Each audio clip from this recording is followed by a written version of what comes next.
Hola iglesia, gracias por estar con nosotros nuevamente. Mi nombre es Alma Y yo soy Zoe. y les invitamos a bajar sus notas y acompañarnos a ver el sermón por parte de Rey y una excelente alabanza. Acompáñanos.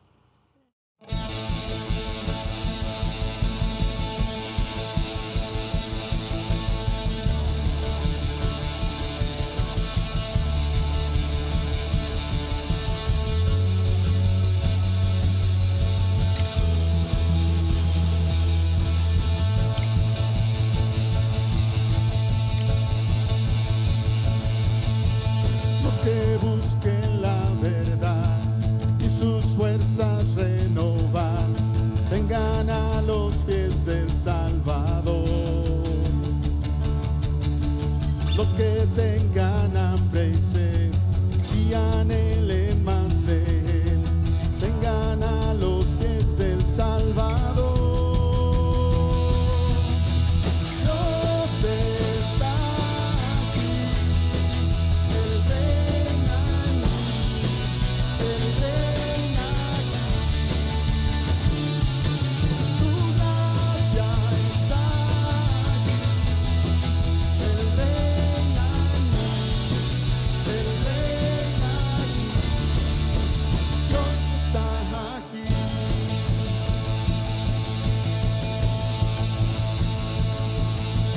Los que siguen a Jesús, con pasión llevan su cruz, vengan a alabar al Salvador.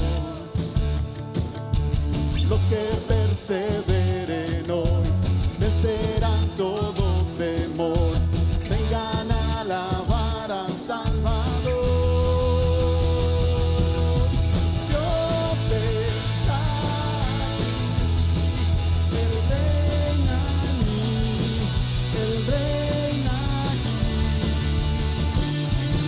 Su gracia está aquí, Él reina aquí, Él reina aquí. Dios está aquí.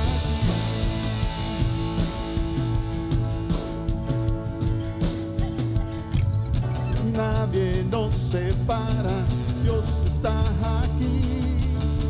Nada detiene sus promesas, Dios está aquí. Nada reemplaza a Jesucristo, Dios está aquí.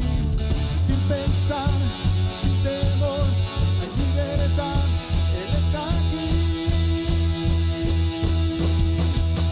Dios está aquí, Él reina aquí, Él reina aquí. Su gracia está aquí, Él reina aquí, Él reina aquí. Dios está aquí, Él reina aquí, Él reina aquí. Su gracia está aquí, Él reina aquí, Él reina aquí. Dios está aquí.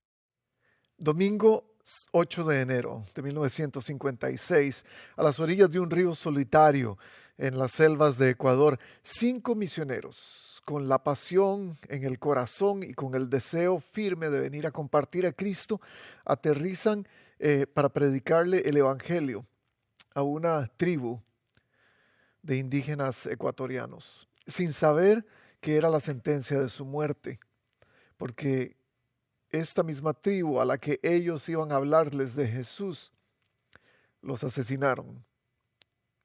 Y uno piensa, ¿cómo puede ser que alguien que quiere compartir el evangelio pase por ese tipo de cosas? Y algunos de nosotros pensaríamos inmediatamente, bueno, es que era la voluntad de Dios que esto pasara, para que lo que viniera después ocurriera. Y lo que vino después fue increíble, porque las familias de estos misioneros regresaron a ese lugar, a ese río solitario en Ecuador para predicar el evangelio. Hoy hay una ferviente y floreciente comunidad cristiana en ese lugar.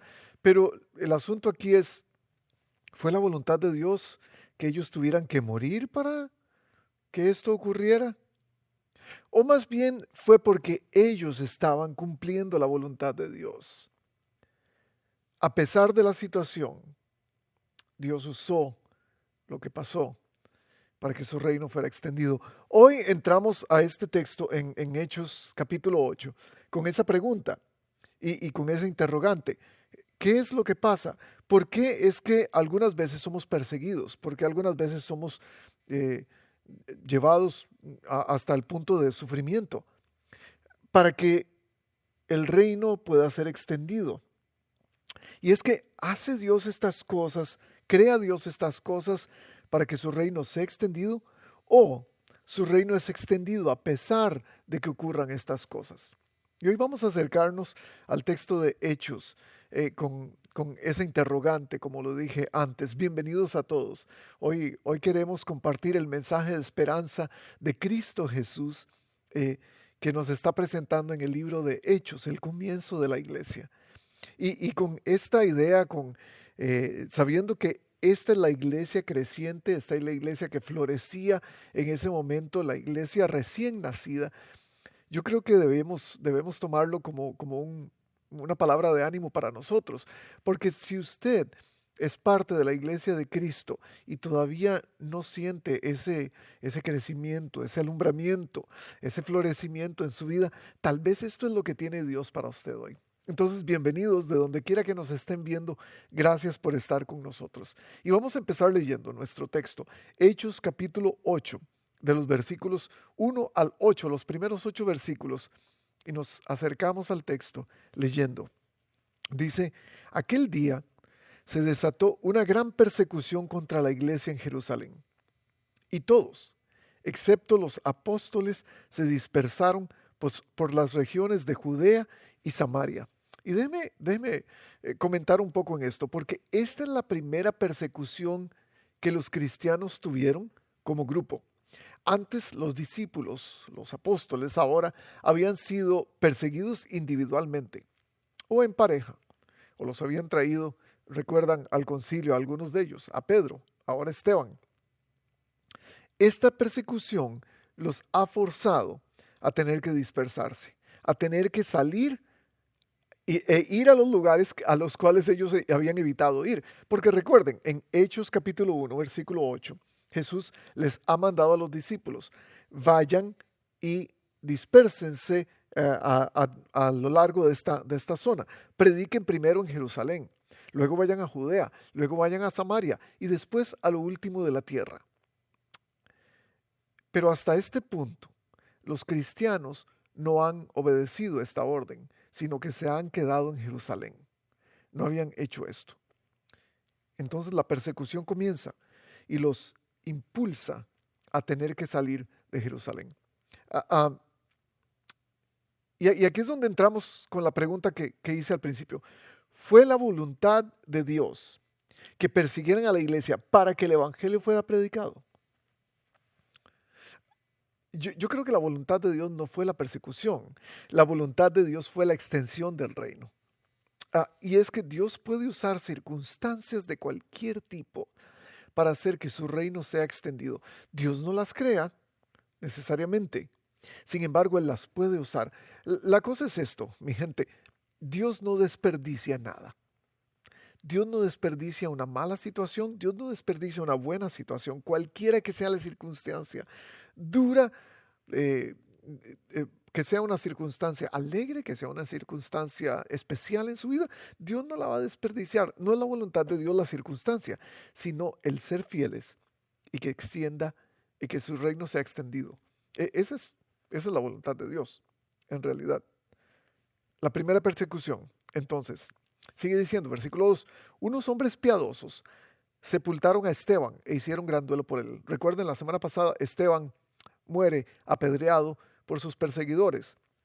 Saulo está mirando todo eso y posiblemente fue el constructor de la muerte de Esteban.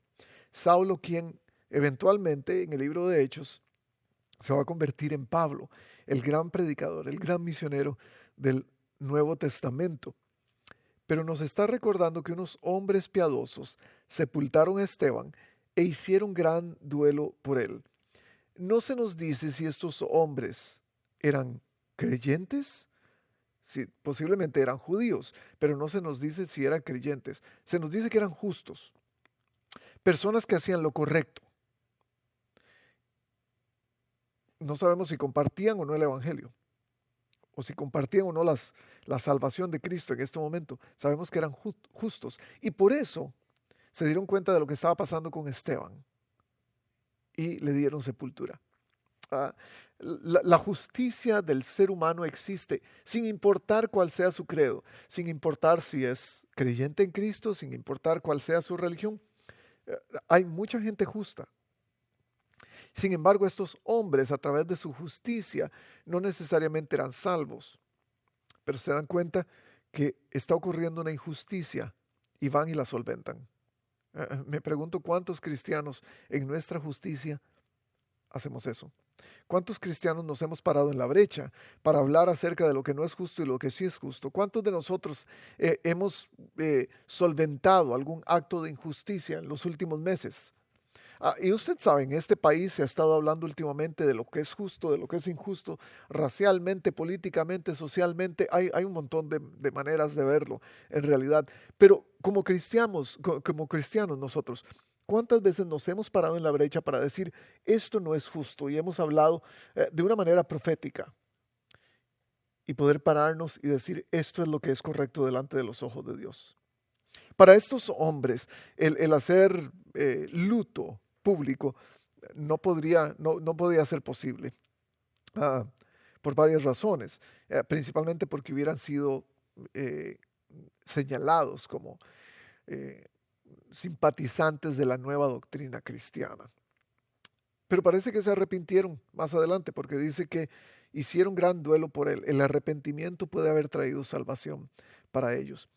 Pero sentirse mal, me gusta esto porque sentirse mal, sentir o tener un sentimiento profundo de justicia, no los hizo paralizarse. Y algunos de nosotros, es lo que me preocupa, tenemos un sentimiento de justicia en nuestra vida, pero nos paraliza y no hacemos mucho. No nos lleva a más de las palabras. Este sentimiento de justicia tiene que llevarnos a hacer algo, no solamente a quedarnos haciendo duelo por la persona, sino también darle sepultura, hacer algo, moverse. Ellos se emocionaron, hicieron algo, pero también hicieron algo que los emocionó. La injusticia, el dolor de los demás, el sufrimiento ajeno nos debería mover a hacer algo. Nos debería mover a algo más que solamente sentirnos mal. Aunque, y seguimos leyendo, a Saulo por su parte, dice el versículo 3, causaba estragos en la iglesia, entrando de casa en casa. Y dice, arrastraba literalmente a hombres y mujeres y los metía en la cárcel. Es increíble lo que se puede hacer en nombre de la religión. Porque Saulo, él creía fervientemente en su corazón que le estaba sirviendo a Dios a través de hacer estas cosas. Porque estaba siguiendo paso a paso lo que la religión decía que tenía que hacer. El respeto profundo por la ley y las tradiciones lo hacían hacer eso. Pero en realidad está bien tener un respeto profundo por la ley y las tradiciones, Pero si contrastamos eso con un corazón de adoración a Dios, nos va a dar un resultado completamente diferente. Porque lo que estaba pasando con Saulo es que él estaba adorando las tradiciones y también las leyes. Estaba consumido por un celo que ni siquiera Dios tenía. Yo creo que esto es un llamado de atención para todos nosotros. Cuidado en convertirnos en Saulos. Cuidado en convertirnos en gente que queremos ser tan celosos de la tradición, tan celosos de la religión, tan celosos de lo establecido, que no nos damos cuenta que estamos matando el Evangelio de Cristo y matando a sus siervos. Vamos a seguir leyendo. Versículo 4. Los que se habían dispersado, el resto de las personas, predicaban la palabra por donde quiera que iban. Me encanta este pasaje. Este es el corazón de este sermón. Este es el corazón del Evangelio. En griego, la idea de esparcir era el sentido de plantar semillas, no esparcir para separar, más bien es el sentido de separar para plantar semillas.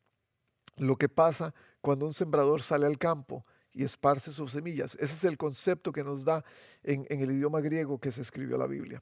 Y en el versículo 5 nos da un ejemplo de esto. Dice, Felipe bajó a una ciudad de Samaria. No sabemos quién es Felipe hasta este momento. Sabemos que es un cristiano. Sabemos que es uno de los discípulos. Y dice, bajó a una ciudad de Samaria y les anunciaba al Mesías. El primer ejemplo del esparcimiento del Evangelio por todo lugar. Y adivinen qué, Felipe, posiblemente un judío, se va para Samaria. Samaria, ¿qué tiene de especial Samaria? Bueno, está explicado, está incluido en el versículo 8 de Hechos 1. Cuando Jesús dice, empiecen en Jerusalén, luego vayan a Judea y después vayan a Samaria y al final vayan a lo último de la tierra. Jerusalén, el lugar donde estaban. Judea es el área completa. Samaria es el lugar donde nadie quiere ir.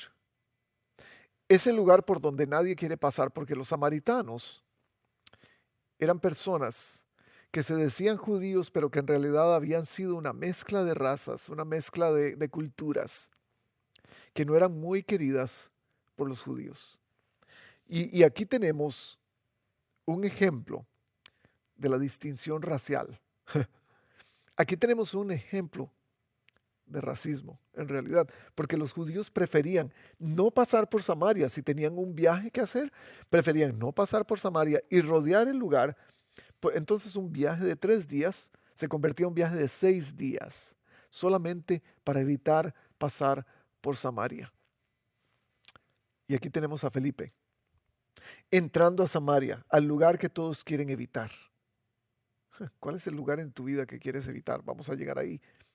Pero todos tenemos un lugar que queremos evitar en nuestra vida, un lugar por donde no queremos pasar y al cual Dios quiere llevarnos, hacernos sentir incómodos para poder hacer su voluntad y llevar el reino de los cielos, esparcir el reino de los cielos. Samaria no entró a discutir, no entró a reclamar, no entró a decirles cuán separados estaban ellos de los judíos, no entró a disculparse, entró a anunciar al Mesías, a decir quién era Jesús. En fin, versículo 6, ya casi para terminar los versículos y empezar a hablar un poco de la aplicación en nuestras vidas, dice, al oír a Felipe, y ver las señales milagrosas que realizaba mucha gente, tome en cuenta, señales milagrosas, una vez más, era la introducción del reino de los cielos, tenía que ver algo para complementar la palabra de Felipe. Entonces, el Espíritu Santo estaba haciendo cosas diferentes para poder hacer por seguro, dar por seguro que esto era algo que venía de Dios. Al oír Felipe y ver las señales milagrosas que realizaba, mucha gente se reunía y todos prestaban atención a su mensaje. No vendía milagros, no anunciaba milagros, no anunciaba cruzadas de señales y milagros, como muchas veces escuchamos. Eso es lo que buscamos nosotros. Nosotros queremos el milagro. Él no andaba vendiéndolos. Era más bien un- un- una, eh, lo que decía que el reino de los cielos era real. Era la confirmación de que el reino de los cielos venía a la tierra. Él no andaba vendiéndolos. Él no andaba dando los regalos de los milagros para que la gente viniera a él. Él no andaba buscando sanidad para situaciones. Él andaba buscando sanidad para el alma.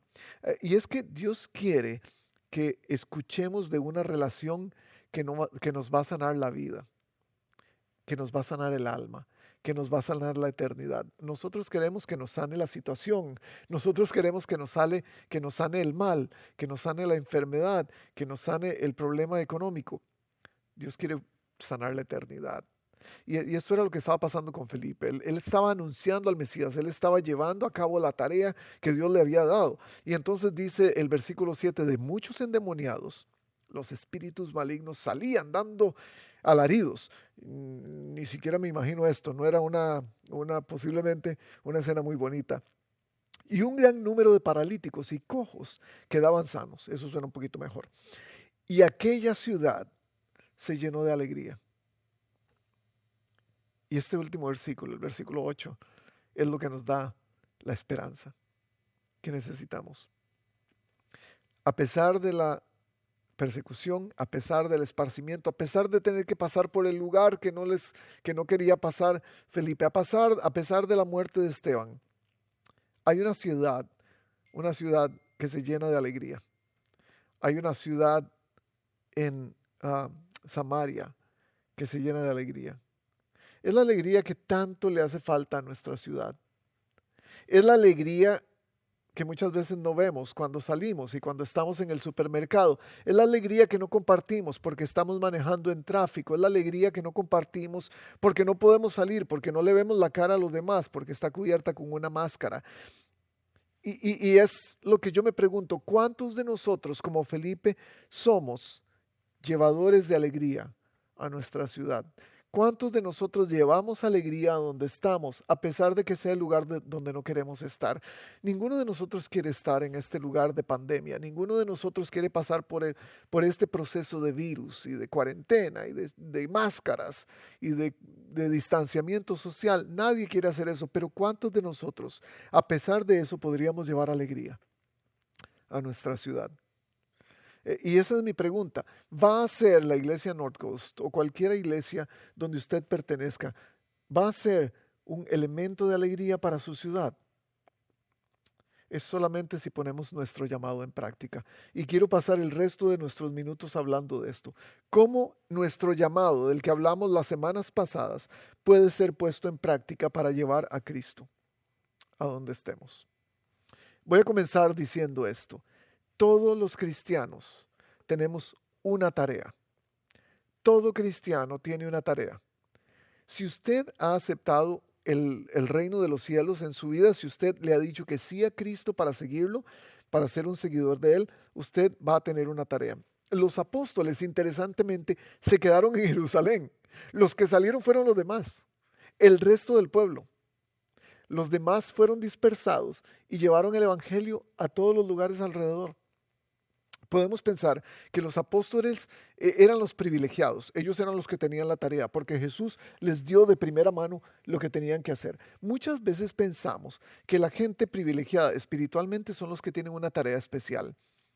Y entonces denigramos o nos autodenigramos a nosotros para decir, yo no tengo un papel muy importante en el reino. Mi papel en esto del cristianismo no es tan importante. Pero esto nos prueba que todos tenemos un llamado, porque los que realmente llevaron el evangelio fuera de Jerusalén no fueron los apóstoles, fue el resto de las personas que estaban ahí. Porque no se trata de posiciones, gente, no se trata de cuál es tu estatus espiritual, si es que hay alguno. No se trata de que si soy pastor o misionero, o si trabajo en la iglesia, soy más responsable. Al contrario, desde el momento que aceptamos ser seguidores de Jesús, Él nos da una tarea. Y la tarea es esparcir el reino. Algunos queremos tesoros, no tareas. Ese es el problema. Algunos queremos milagros, no mandados. Jesús nos está diciendo que el reino de los cielos no es para que actúe para nosotros mismos. El reino de los cielos no es para mi propio beneficio. Él ya nos dio el beneficio. Primera de Corintios 12, versículo 13 dice, todos fuimos bautizados por un solo espíritu para constituir un solo cuerpo, ya seamos judíos, gentiles, esclavos o libres. Todos somos miembros de este cuerpo. Ahora, cuando hablamos del cuerpo y de los miembros, cada miembro tiene una acción. Cada órgano o miembro de nuestro cuerpo cumple con una función. ¿Cuál es la tuya? ¿Cuál es tu función en el reino de los cielos? ¿Para qué Dios te puso en este camino de seguirle? En el reino hay consumidores y hay constructores. Los consumidores siempre buscan algo. Los consumidores siempre quieren sacar algo del reino. Yo sigo a Jesús porque es bueno para mí. En realidad, los constructores son aquellos que dicen, yo sigo a Jesús porque quiero construir el reino con Él. Quiero ser parte de esto. No están quietos los constructores. Piensan menos en sí mismos. En cambio, los consumidores usan sus oraciones para pedir, su servicio para obtener algo a cambio. ¿Quién es usted? ¿Consumidor o constructor? Eso es un asunto de actitud ante la vida. Cuando doy, cuando construyo o cuando pido, cuando consumo, mi situación actual tiene mucho que ver con esto. Entonces, la segunda cosa que quiero decir aquí es, tu situación actual no es un accidente, sino es una tarea. Muchos pensamos que en el momento donde estamos, que la situación donde estamos es un accidente. Y entonces ni modo, voy a tener que aceptarlo como venga. Y ni modo, voy a tener que vivir mi vida cristiana a través de esta situación. Entonces, si el lente, si el filtro de nuestra vida es la situación donde estamos, vamos a actuar conforme a eso. No estás pasando por lo que estás pasando para nada. Ahora, déjeme explicar eso un poco. No es que Dios crea las situaciones para nosotros, para que estemos en un lugar de sufrimiento, en un lugar de dolor, para que podamos llevar a cabo el papel del reino. No. A pesar de que haya duda, alegría, sufrimiento, ganancia, éxito, Dios no va a desperdiciar esa situación. Dios no la va a desperdiciar en que te sientas mal, en tu autocompasión, en tu autodolor, en tu deseo de celebrar. Cualquiera que sea la situación, Dios no la va a desperdiciar. Dios no desperdició la persecución de los cristianos. Lo que Él hizo es que la usó para poder expandir el reino. La usa como un semillero. Y todo depende de nuestra actitud. Nuestra situación actual no depende de lo que esté pasando, depende de la actitud.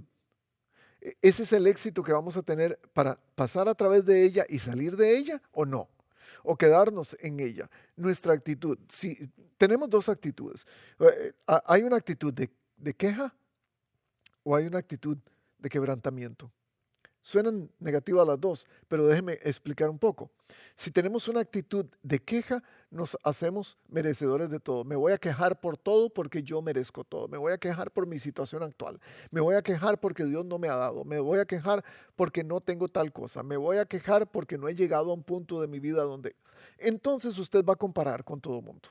Se va a quejar de todo. Pero cuando la actitud es de quebrantamiento, y quebrantamiento estoy hablando delante de Dios, estoy roto. Entonces comparto el dolor de los demás. Entonces entiendo que mi situación actual, aunque sea mal, aunque sea buena, yo tengo que estar quebrantado delante de Dios, igual como Jesús, dejando su papel de Dios y haciéndose como nosotros. Ese cambio de actitud nos va a hacer llevar a Cristo a donde quiera que vayamos. Donde quiera que vayas, lleva a Cristo contigo. No importa dónde sea, no importa la situación. Ahora, estoy hablando de lugares físicos y lugares invisibles. Y van a pensar, ¿y qué le pasó? Déjenme explicar un poco. Llevemos a Cristo a donde sea que estemos, a donde sea que vayamos. Y la pregunta tal vez aquí es, ¿dónde estás hoy? ¿En dónde estás tú? ¿En qué lugar estás en tu mente? ¿En qué lugar estás físicamente? ¿A dónde vas a llevar a Cristo hoy? Porque hay lugares en nuestra mente y nuestro corazón donde Dios es bienvenido. Hay lugares físicamente también donde Dios es bienvenido. Y hay lugares donde no. ¿Cuáles son los lugares en tu corazón, en tu mente, donde Dios es bienvenido? ¿Cuáles son los lugares físicamente donde Dios es bienvenido o no? Usted sabe, la semana pasada estábamos hablando acerca de esto. La iglesia es el lugar perfecto donde Dios es bienvenido. Pero muchas veces decimos, mi reunión con mis amigos no lo es por las conversaciones que tenemos. Espero estarme dando a entender. Decimos, el grupo de vida, perfecto, Dios es bienvenido ahí. Pero cuando voy al restaurante con mis compañeros de trabajo no lo es. O en las conversaciones que tengo cuando voy a hacer deporte con mis amigos. O lo que estoy pensando mientras estoy haciéndole clic a algunas cosas en la computadora. Si hay lugares así en su vida, quizás esto te va a ayudar. Hay lugares místicos e invisibles en tu interior, en tu mente. Hay pensamientos donde Dios no cabe. Muchas veces los lugares son demasiado estrechos para que Dios entre en nuestra mente. Muchas veces los lugares son demasiado sucios en nuestra mente para que Dios esté presente. ¿Cuáles son esos para ti? A donde quiera que vayas, puedes llevar a Cristo. Yo sé que estás pensando, ¿cómo voy a llevar a Cristo a mis deseos insaciables? ¿Cómo voy a llevar a Cristo a mi desesperación, a mi depresión, a mi tristeza? Déjame decirte esto. Donde quiera que vayas, lleva a Cristo contigo, porque eso puede ser una influencia visible.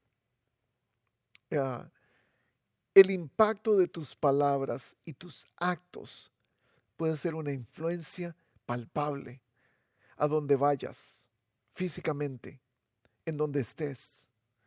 Lo que los demás pueden ver es esto, es tu testimonio, lo que llamamos los cristianos en lenguaje cristiano, lo que llamamos testimonio. Es nuestra historia, es nuestra realidad. ¿Quiénes somos al presentarnos delante de las personas? Es la canción que le cantamos al mundo. Usted sabe, a muchos nos encanta la música, a mí me encanta la música. Y la música está compuesta por dos cosas, letra y música. Algunas veces escuchamos una canción que nos encanta y la letra es bien pegajosa y la hemos cantado por años y demás. Y cuando nos damos cuenta de lo que dice la letra, pensamos, ay, cómo he estado cantando esta cosa todo el tiempo, ¿por qué me gusta tanto? Es porque nos damos cuenta que la música no concuerda con la letra. Y muchas veces es al contrario.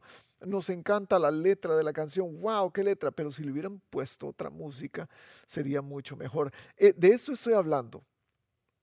Cuando estamos en el mundo, nuestra canción tiene que ser visible. Nuestras palabras tienen que calzar con nuestros actos. El impacto de Esteban ocurrió en medio de un juicio. Él no cambió su canción, él no cambió su estilo de vida solamente porque estaba en un juicio. Él fue firme. Que tu influencia sea visible.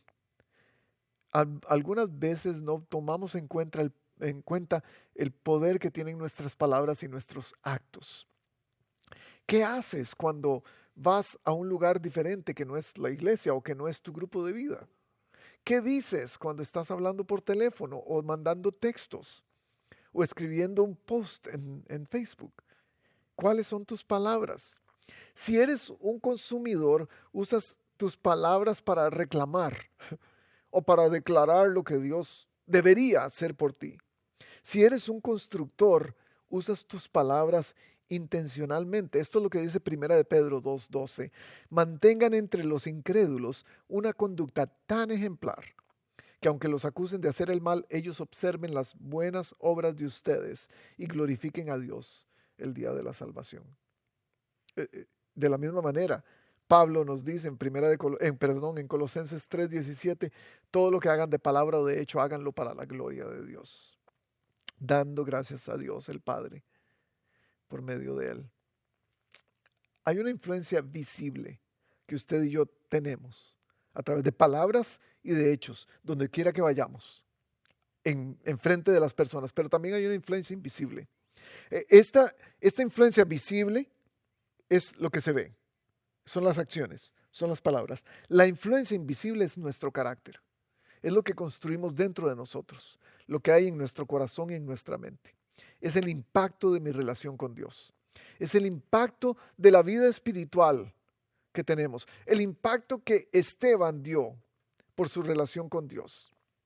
Creer en Dios para el beneficio de mi realidad, seguirle para el beneficio de mi realidad. Es más, yo lo podría decir de esa manera, es creerle más a Dios que a mi realidad. Porque mi realidad me dice que yo tengo que ser cierta persona. Mi relación con Dios me dice, no, tú tienes que ser esta persona. Es pararse en la brecha, en medio del camino y decir, aquí es donde yo marco la diferencia. Y entonces podemos ser una influencia para aquellos que amamos. Podemos ser una influencia para aquellos que nos siguen durante el día. Podemos ser una influencia para nuestra familia, para nuestra comunidad, para nuestra nación. Esto es lo que dice Pablo a Timoteo en la primera carta de Timoteo, capítulo 2. Así que recomiendo ante todo que se hagan plegarias, oraciones, súplicas y acciones de gracias por todos, especialmente por los gobernantes y por todas las autoridades, para que tengamos paz y tranquilidad y llevemos una vida piadosa y digna. Una vida piadosa y digna no ocurre sin una vida que está enfocada en Dios. ¿Cómo estás tratando de invertir en estas dos áreas? ¿Cómo estás invirtiendo en tu influencia visible? ¿Qué estás hablando? ¿Qué estás haciendo?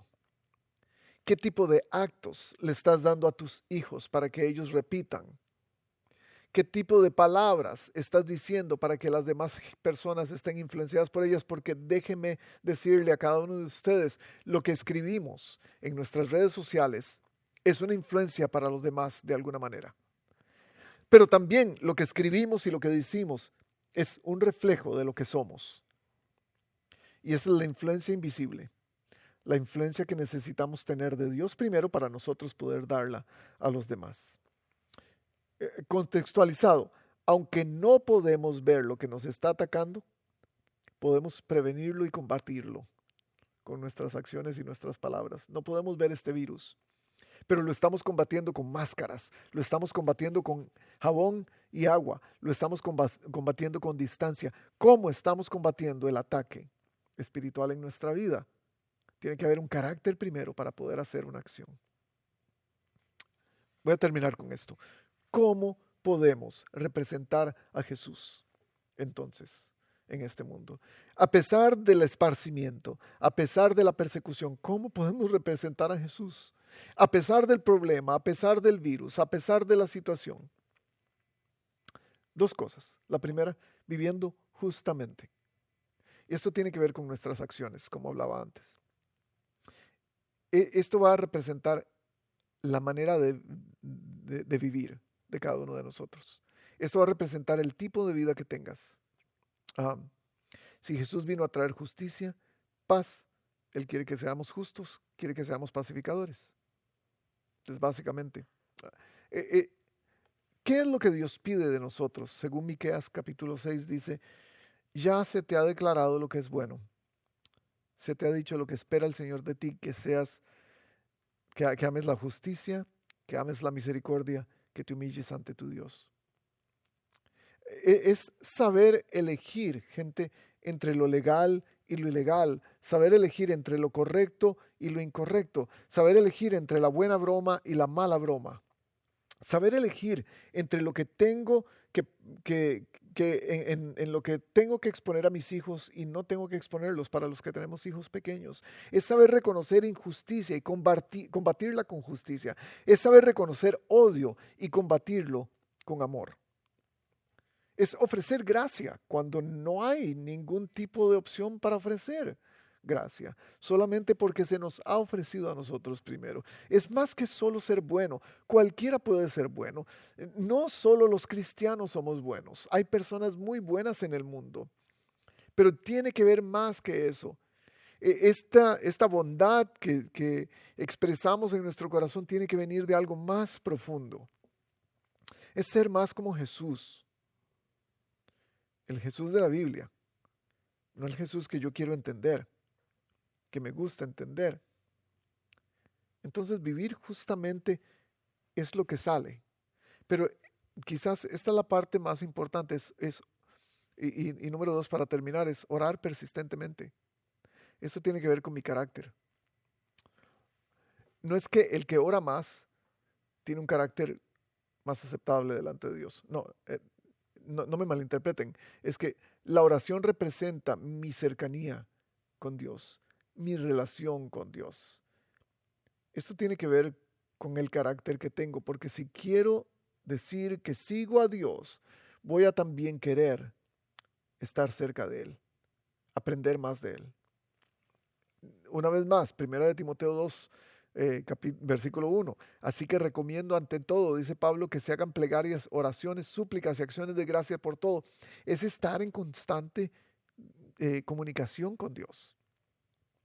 Si tu oración se basa en lo que necesitas, en Señor, voy a orar para pedirte algo, y revise sus oraciones. Ese es un consejo que les doy.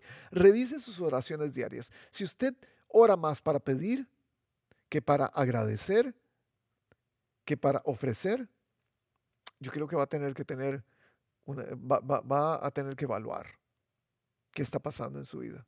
Porque la oración debería ser una conversación constante. Es comunicación. Entre más cerca de Dios estamos, más nos vamos a parecer a Jesús.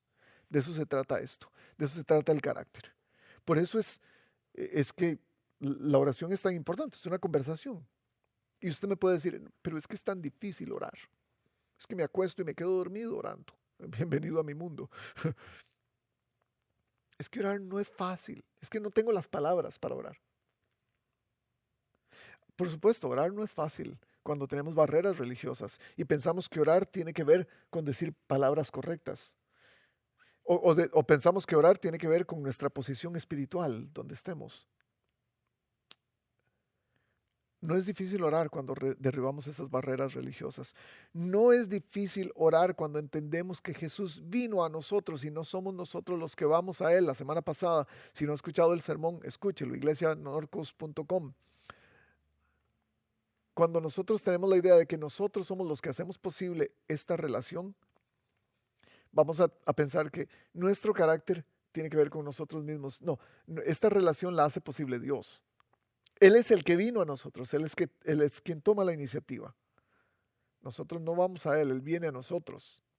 Entre más cerca estás de alguien, más influenciado serás por esa persona. Si no, ve a sus hijos pequeños. Repiten, hacen todo lo que usted hace. Sus patrones de vida, ellos lo van a tener. La manera de comer, ellos lo van a tener. La manera de vestirse, la manera de responderle a las personas, ellos lo hacen exactamente igual que usted. ¿Cuán influenciado está usted por Jesús? Eso dice cuán cerca estás de Él o no. ¿Es Jesús tu influencia o es la gente en Instagram que son tu influencia? ¿Es Jesús tu influencia o es la gente de la farándula? ¿O es la gente de la novela? ¿O es tal predicador? ¿Quién es tu influencia? De eso va a depender cuán intencional seas llevándolo a Él, a otros. Esta es la época de los influenciadores. Los medios sociales están llenos de influenciadores y usted los ve todos los días. Abra sus redes sociales. Hay influenciadores, gente que nos está mandando y bombardeando con todo tipo de palabras y fotografías para hacer clientes, para atraer clientes potenciales. Para eso sirven los influenciadores, para buscar clientes que puedan consumir su producto o su servicio. ¿Cómo influencian? Porque cada vez que lo ponen en nuestra mente, nosotros lo repetimos, entonces lo compartimos. ¿Cómo es que usted influencia a las demás personas a través de la influencia que Cristo le ha dado a usted? ¿Cómo se ha convertido usted en un influenciador de Cristo? ¿Qué es lo que estamos en nuestros medios sociales? ¿Qué es lo que estamos compartiendo? lo que escuchamos de este cantante o esta actriz o esta situación social o política? ¿Qué estamos compartiendo más? ¿Nuestros deseos de que se termine la opresión política de este gobierno? ¿O cuán mal me cae el presidente? ¿Qué estás compartiendo más? ¿Eso o a Cristo? Entonces la influencia que has tenido es obvia en tu vida. Imagínate si hiciéramos eso con el reino de Dios. En redes sociales, si lo compartiéramos.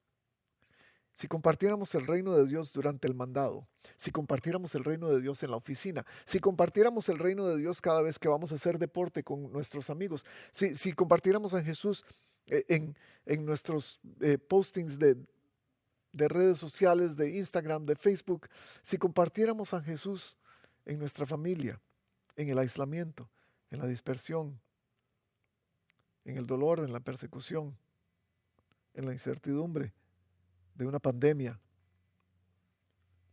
Eso es lo que hace Esteban. A pesar de ser perseguido, comparte a Cristo. Es lo que hace Felipe. A pesar de ser dispersado, va al lugar que no le gusta, al lugar donde menos hubiera pensado, y lo comparte. ¿Y usted? ¿Cómo lo va a hacer? A pesar de su pandemia, a pesar de su persecución, de su dolor, de su enfermedad, de su situación económica, a pesar de sus deudas, a pesar de su situación migratoria, ¿va a llevar a Cristo? Yo quiero orar por usted para que esto sea posible. Señor, que a pesar de la situación que estemos pasando, ya sea de persecución, ya sea de dolor, ya sea de triunfo, ya sea de alegría, que podamos ser capaces de llevar a Jesús con nosotros y compartirlo y expresarlo, de hablarlo con palabras, de hablarlo con hechos, de hablarlo con quiénes somos, con el carácter que nos has dado, del carácter que estás formando cada día en nosotros, no perfectamente, porque no somos perfectos, porque tu palabra, tu reino, que es perfecto, está envuelto, como dice Pablo, en vasos de barro. Pero déjanos ser vasos de barro útiles, que puedan llevar el reino a pesar de la situación que estemos viviendo. Eso es lo que pido para mis hermanos, para mis amigos. Y si alguno de los que están en la pantalla, Señor, todavía no han tomado el paso de ser influenciados completamente por Jesús, que hoy este sea el momento para hacerlo. Lo pido en el nombre de Él. Amén. Esteban fue perseguido y murió torturado, como Jesús. De hecho, los dos dijeron lo mismo: perdónalos porque no saben lo que hacen. Felipe fue dispersado y tuvo que pasar por el lugar menos pensado, el lugar que menos le gustaba, como Jesús.